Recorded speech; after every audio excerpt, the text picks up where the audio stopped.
Em nome do Senhor Jesus Cristo. Em nome do Senhor Jesus Cristo. Pode ser sim, filha. Só um minuto. Pode tirar a máscara, viu, filha?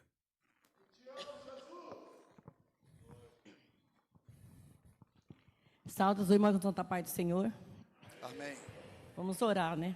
Nosso Deus, nosso Pai, Senhor, te louvo, te agradeço, Senhor, por essa rica oportunidade, Senhor, estamos aqui na Tua casa, mais uma vez, Senhor, para louvá-lo, glorificar Teu santo nome, Senhor. Jesus querido, maravilhoso, Pai, muito obrigado, Pai, nós podemos participar do Teu corpo e do Teu sangue nessa noite, aleluias. Oh Deus, mistério, Deus maravilhoso, Senhor, nesse momento me apresento, Pai, o pastor Júlio, nesse momento, Pai, que vai trazer essa santa palavra, Senhor, que não seja Ele, mas seja usado pelo Seu Espírito Santo nessa noite, Pai. Fala conosco através dessa santa palavra, Senhor. Essas bênçãos que eu te peço, eu te agradeço, em nome de Jesus, agora para sempre, amém. Glória a Deus. Deus abençoe, filha.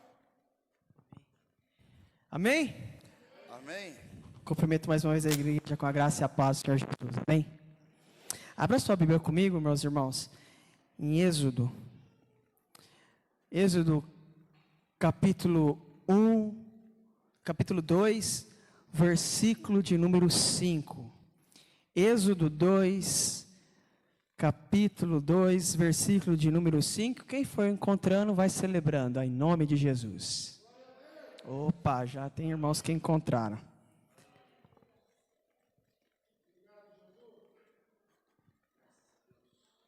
Amém, meus irmãos? Antes de iniciarmos aqui a palavra, eu quero dizer que os homens dessa igreja estão muito elegantes, estão muito bonitos, passaram na loja que estava brincando com a Ana Paula, Família Povo de Deus Salomão Stores. Irmãos, no culto de ceia os irmãos vêm um pouco chique, né? E é bênção. Aí a gente foi obrigado a ouvir hoje na escola bíblica dominical que as irmãs vêm chique todo domingo, só para rebaixar os irmãos. Você viu? Os irmãos não podem nem se sentir um dia pomposo, as irmãs já vai lá e... Oh, Deus. Mas amém. Está escrito assim: E a filha de Faraó desceu para se lavar no rio, e suas servas caminhavam ao lado do rio. Enquanto ela viu a arca entre os juncos, enviou sua serva para buscá-la. Amém? Pode tomar seu assento em nome de Jesus. Pai, em nome de Jesus, uma vez mais, é a Tua palavra, e ela é maior do que eu. Pai, que não saia nada de mim, nada do que eu acho, nada do que eu penso, que seja a Sua palavra, pura, genuína, assim como deve ser. No nome de Jesus, Pai, assim eu oro. Amém. Meus irmãos, quero falar rapidamente, nesses 30 minutinhos que nos restam, sobre Moisés. E curioso é que quando a gente fala de Moisés, a gente sempre lembra dele abrindo o Mar Vermelho, amém?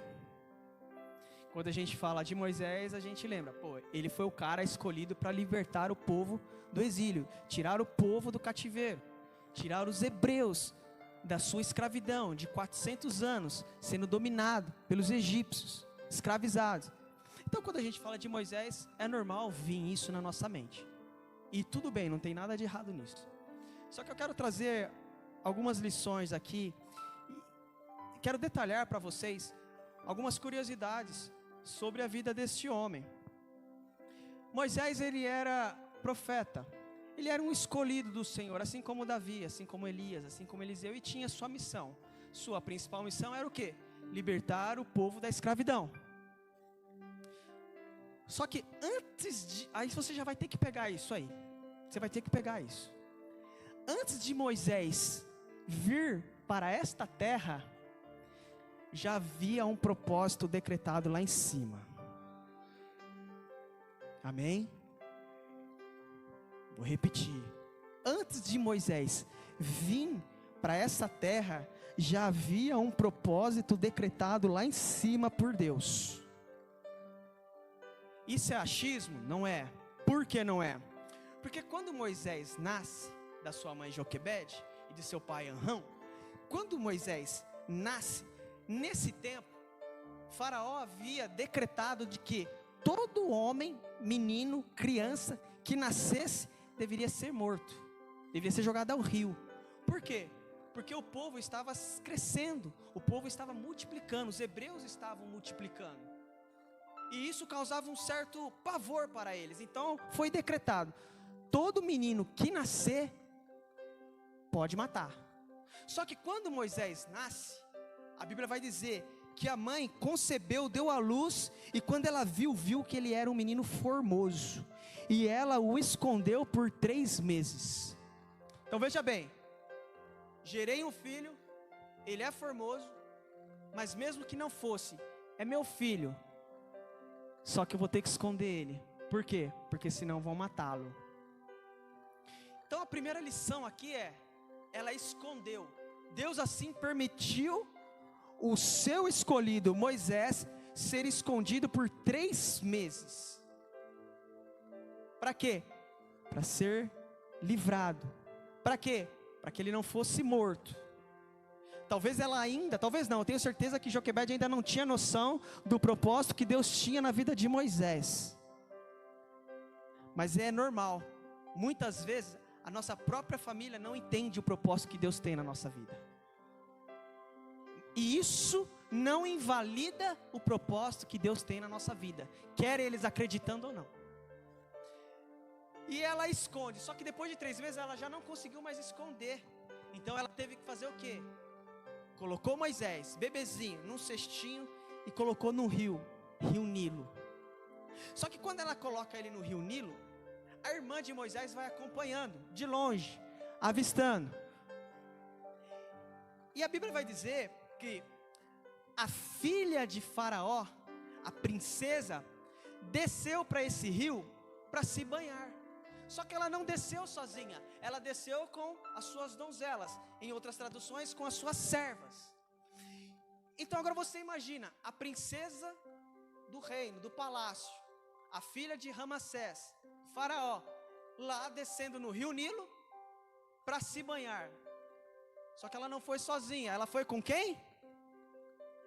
Com a sua serva. Só que se você ler a Bíblia, você vai ver o seguinte, que as servas, ou as donzelas, elas andam à beira do rio, enquanto a princesa está parada, se banhando. Quando você está parado, você tem uma visão. Mas quando você está em movimento, a sua visão começa a aumentar. Pegaram? Só que nem tudo é o que se parece. Quando você está parado, o seu campo de visão é esse aqui.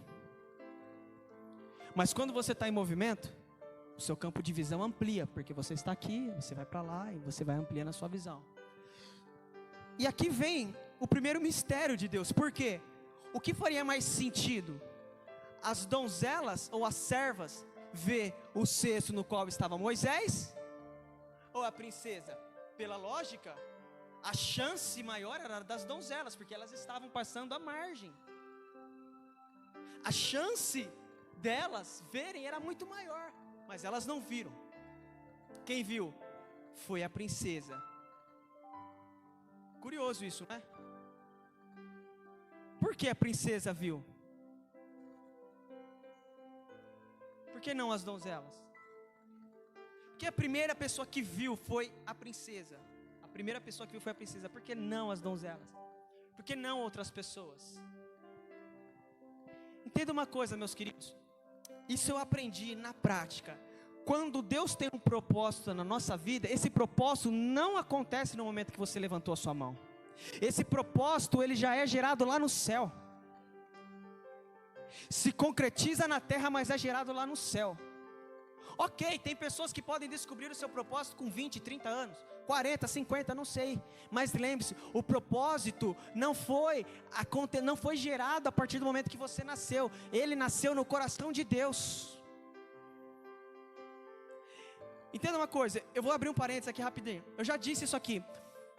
Essa é uma brincadeira que eu faço com a minha mãe. Ela brinca, que ela fala que a minha irmã, que está nos braços do Senhor, foi programada e que eu vim como intruso. Quem riu? Você riu, né? E eu disse isso uma vez. Talvez eu vim mesmo como intruso. Porém, lá no céu, Deus falou, bom, se vai, então vai com propósito. Sabe por quê? Porque a Bíblia vai dizer, Salomão vai dizer em Eclesiastes, que absolutamente nesse espaço de altura, largura, profundidade e todos os planetas, nada, absolutamente nada que acontece para acontecer. Se está no universo que é sustentado nas mãos do Senhor, o Senhor garante que tem propósito. Quem viu a pessoa, quem viu Moisés foi a princesa, por que não as donzelas? Sabe por quê? Porque quem precisava ver e teria condições de sustentar o projeto que Deus estava ali mandando, era a princesa e não as donzelas. Existem coisas que as pessoas estão do seu lado e não estão vendo, porque é para você ver. Existem coisas que é como se nós estivéssemos aqui acontecendo várias coisas e Deus está te mostrando, Geisa, só para você. Por que só para você? Porque não é para a irmã que está do seu lado ver. Porque é para você. Por que para você, Geisa? Porque você é a pessoa que Deus escolheu que vai sustentar esse projeto. Você é a pessoa que vai ter o gabarito, que vai ter a persuasão, que vai ter a influência para fazer isso dar certo. Então a princesa era a pessoa que Deus assim permitiu, porque Deus falou assim, olha, é ela que vai cuidar de Moisés. É ela que vai ser a intermediadora, que vai proteger o libertador do povo de Israel. Porque ela era filha de Faraó. E por ela ser a filha de Faraó, então ela tinha uma influência, ela tinha uma persuasão. Afinal de contas, a Bíblia vai dizer que quando ela viu e pegou o cesto, a Bíblia vai dizer que o bebê chorou e ela se compadeceu. Ou seja, o Espírito Santo já fazendo a obra. Olha Deus já fazendo a obra. Eu peguei o cesto, eu estava chorando, eu me compadeci. Aí aparece a irmã de Moisés, que estava acompanhando de longe, e chega até ela e fala assim, olha, é um bebê, deixa eu procurar alguém que possa amamentá-lo. E adivinha quem vai amamentar Moisés? A sua própria mãe. Ou seja, existe um projeto que até então estava sob os meus cuidados, mas eu tive que abrir mão. Mas o fato de eu abrir mão não significa que o projeto vai deixar de ser concretizado, porque ele vai voltar para mim.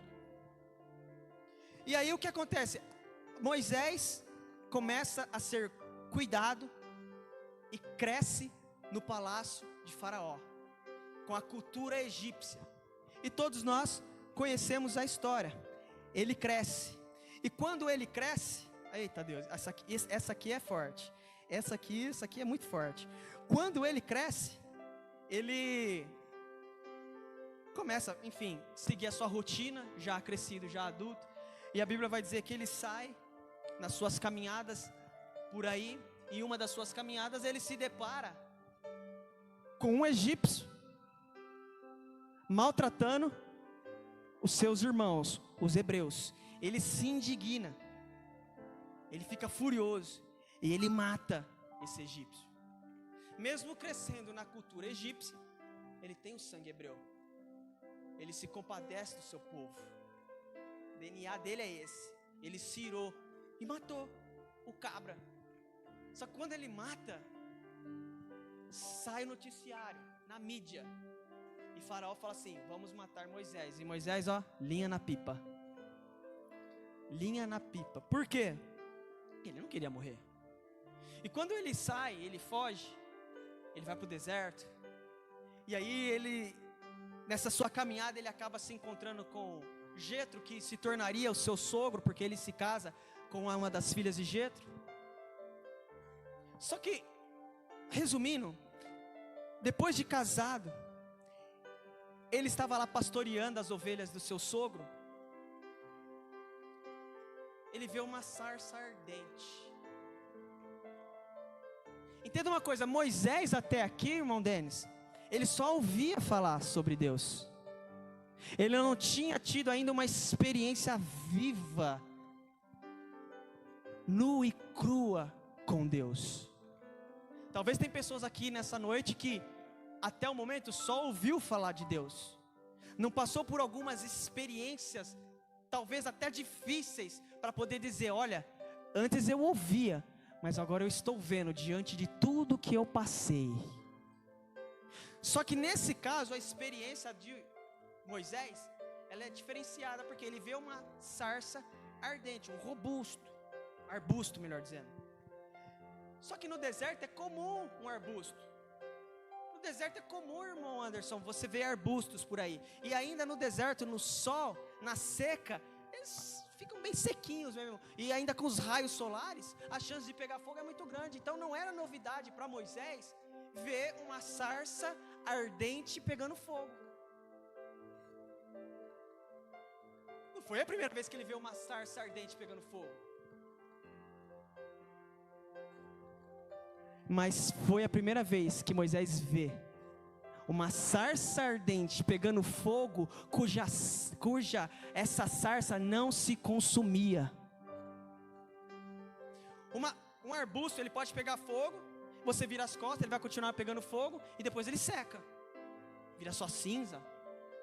Mas a Bíblia vai dizer que não se consumia. O que chamou a atenção de Moisés não foi a sarça ardente pegar fogo, porque era comum. O que chamou a atenção de Moisés foi a sarça ardente pegar fogo e não se consumir. Vamos ver se você vai pegar, em nome de Jesus. Deus sabe como chamar a tua atenção. Deus sabe como se revelar a você de uma forma que você entenda. Foi falado isso hoje na escola bíblica, se não me engano. Talvez Deus falou e você ficou em dúvida. Deus, ele vai falar de uma forma que você não fique em dúvida, porque se ele falou, não é para deixar dúvida. E se for necessário a sarça ardente pegar fogo, para que isso chame a atenção de Moisés, então assim Deus fez. Agora, a Bíblia vai dizer, Moisés sabia que era Deus que estava ali, sim ou não? Não, Moisés não sabia. Vamos para o texto.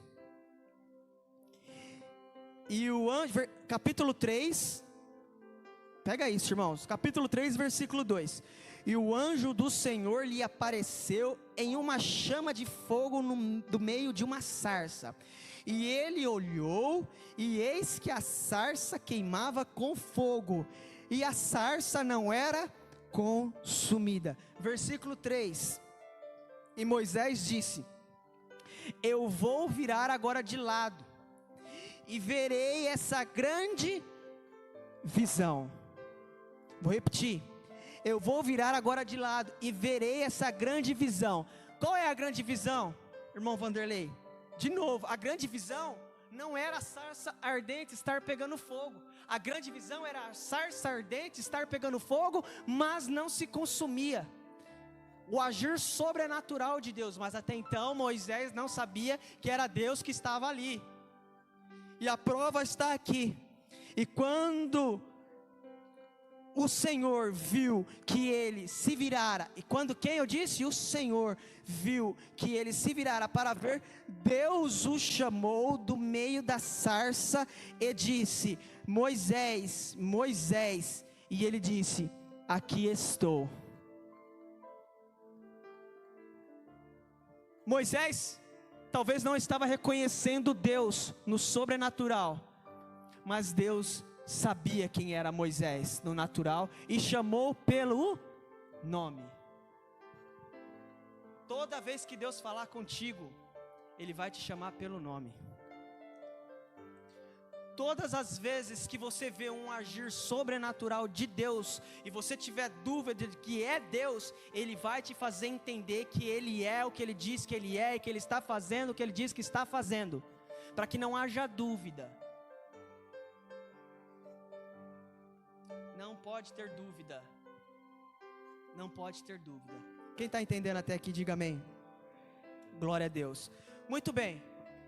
Moisés recebe a instrução de Deus, e eu vou encurtar. Quando Moisés ele recebe o chamado para ir até Faraó, para poder levar a mensagem de Deus a Faraó para libertar o povo, o que acontece?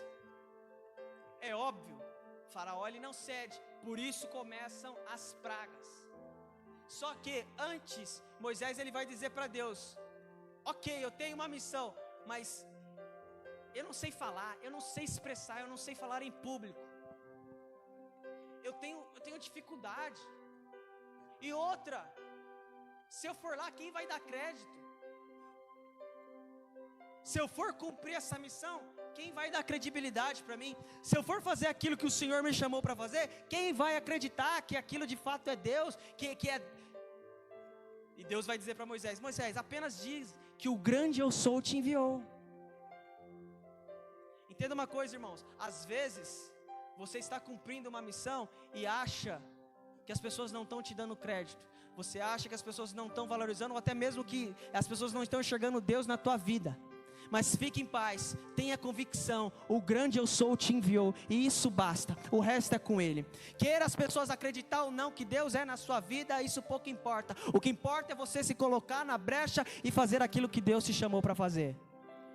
Só que Deus, ele é tão bondoso que Ele fala assim: tá bom, o seu irmão Arão, ele vai vir aí, ele vai se alegrar com tudo isso, e ele vai contigo, e ele vai falar por você. Deus, ele é tão bom, que quando Ele tem uma missão para nós, Ele não somente tem a missão, mas Ele tem toda a provisão para que a gente cumpra a missão. Sabe por quê? Aquilo que nós pregamos, a missão é de quem? É de Deus, e Ele escolheu quem? Eu, você. Se Deus deu a missão, Ele também dá a provisão. Ele só fala vai, fala para o teu irmão aí, só vai. Não, mamãe, só vai mesmo. Tá com medo, Moisés? Vai assim mesmo. Porque o medo não vai te matar. Pode te assustar, mas só vai. Só vai.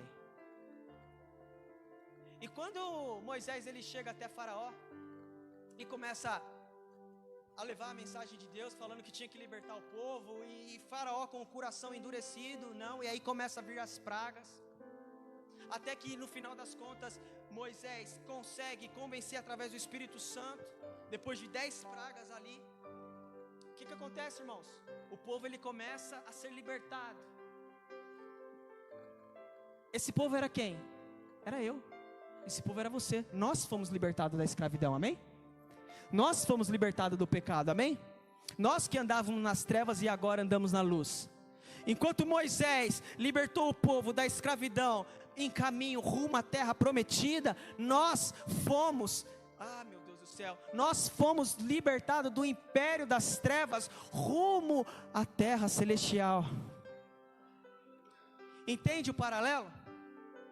Só que aí quando o povo começa a sair, né, da sua escravidão, eles se deparam com o quê? Com o mar vermelho. E Moisés ele tinha o que na mão? Um cajado. E o que acontece, irmãos? Júlia, eu já sei, Deus vai abrir o mar através de Moisés.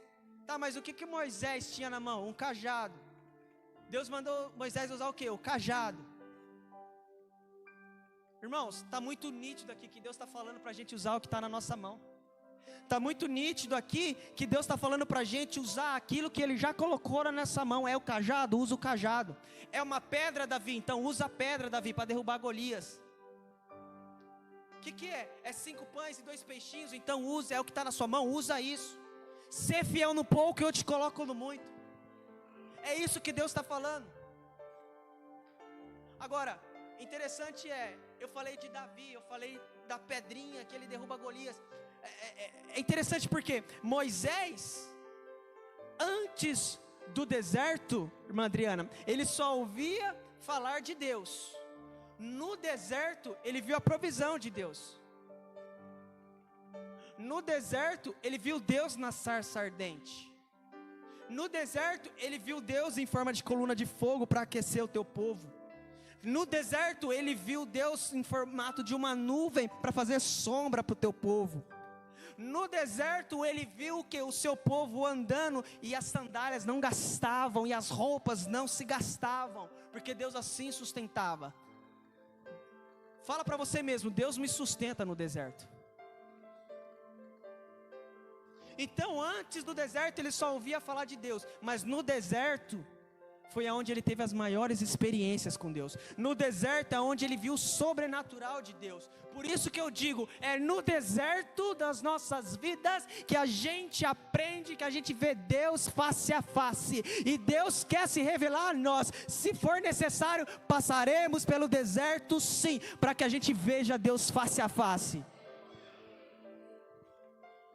E por mais que possa doer, nos fará crescer. E isso é amor, porque se tem alguém interessado no nosso crescimento espiritual, material, financeiro, emocional, conjugal, esse alguém é Deus. E Deus vai fazer o que for necessário para que você alcance as bênçãos que Ele tem para você. Se é necessário o deserto, então meu filho, vai para o deserto. Mas vai doer, vai ser terrível, vai ser, mas você vai sair de lá crendo muito mais em mim, sabendo que eu sou na tua vida. E depois que você atravessar o deserto, você vai me agradecer.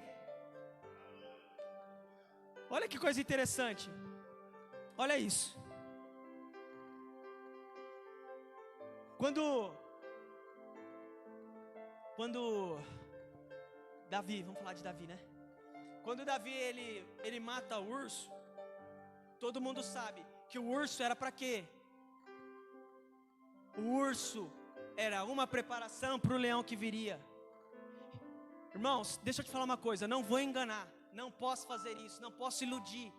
Os gigantes sempre voltam, irmãos. Você derruba um hoje, amanhã tem outro.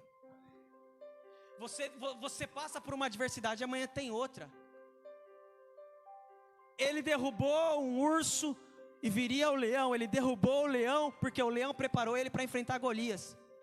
E quando ele derruba Golias, agora acabou não acabou não, ele derrubou Golias, amém, glória a Deus. Mas a Bíblia vai dizer, se você ler a palavra do Senhor, você vai ver que depois os filisteus voltavam com mais peso.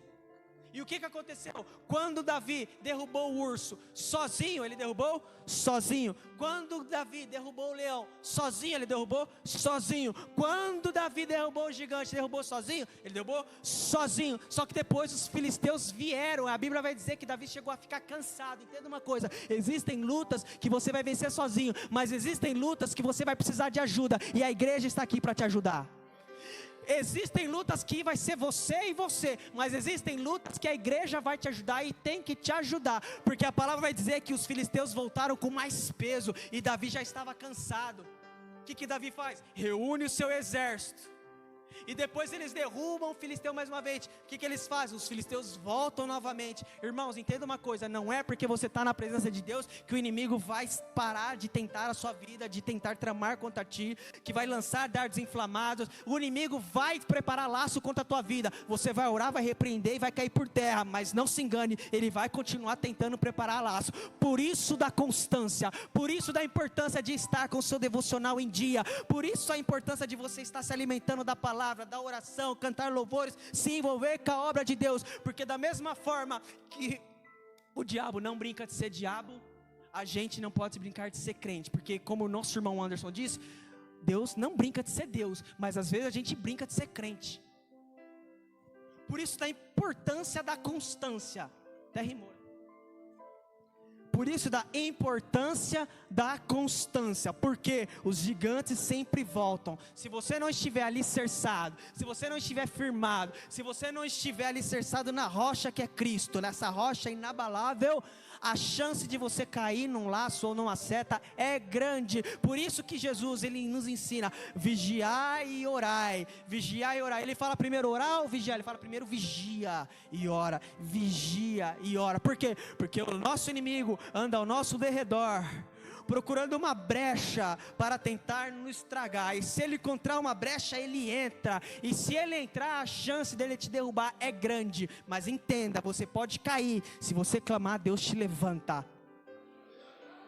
Não vou dizer que se você caiu, vai ficar caído. Não, não vai ficar caído. O crente não fica caído. Eu repreendo todo o mal na tua vida, toda mentira que o diabo tem te colocado, que você caiu, acabou para você. Não importa quantas vezes você caiu, importa quantas vezes você está determinado a se levantar, bater a poeira, levantar o queixinho, estufar o peito e seguir em frente.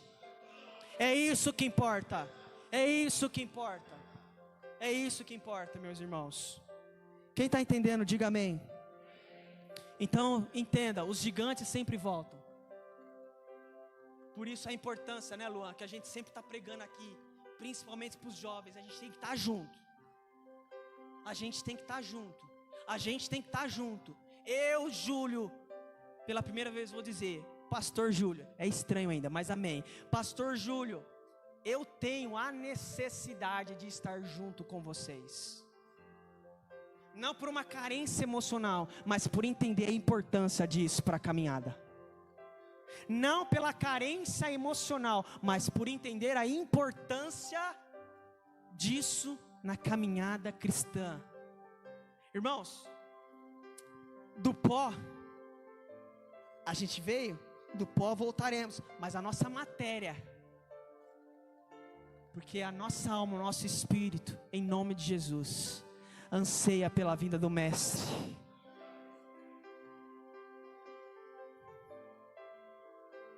O projeto que Deus tinha na vida de Moisés é um projeto libertador.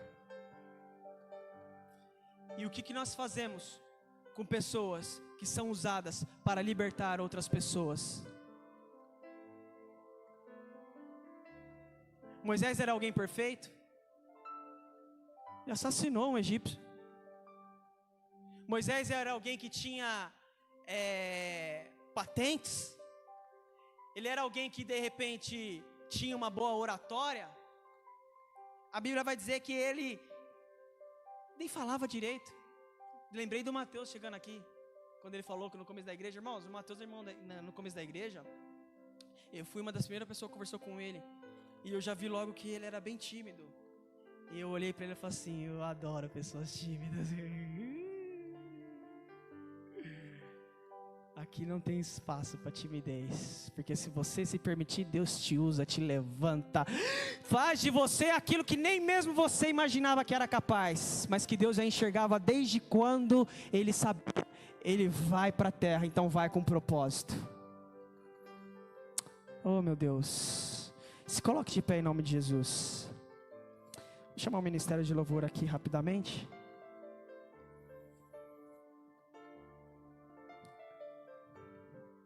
Olha o que está escrito no versículo 5, irmãos. Deus disse: não te aproximes até aqui, tire as tuas sandálias dos teus pés, porque o lugar em que está é terra santa. Deixa eu abrir um parênteses aqui para vocês. Um parênteses aqui.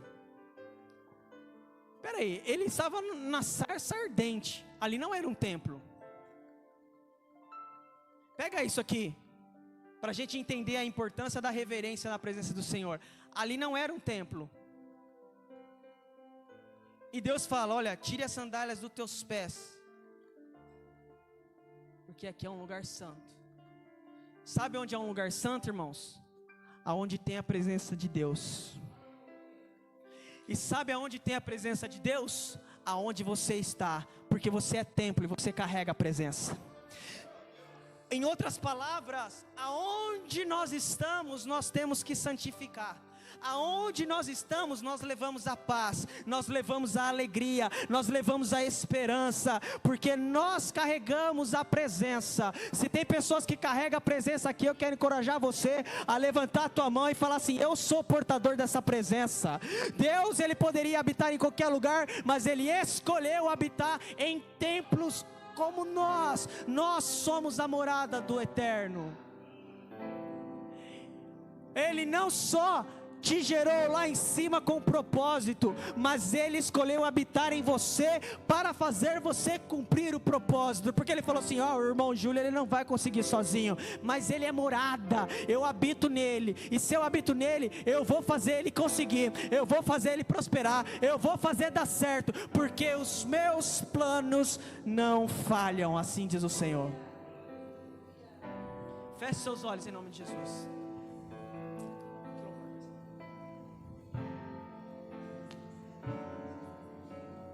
Feche seus olhos em nome de Jesus. Dê a mão para a pessoa que está do seu lado. Dê a mão para a pessoa que está do seu lado.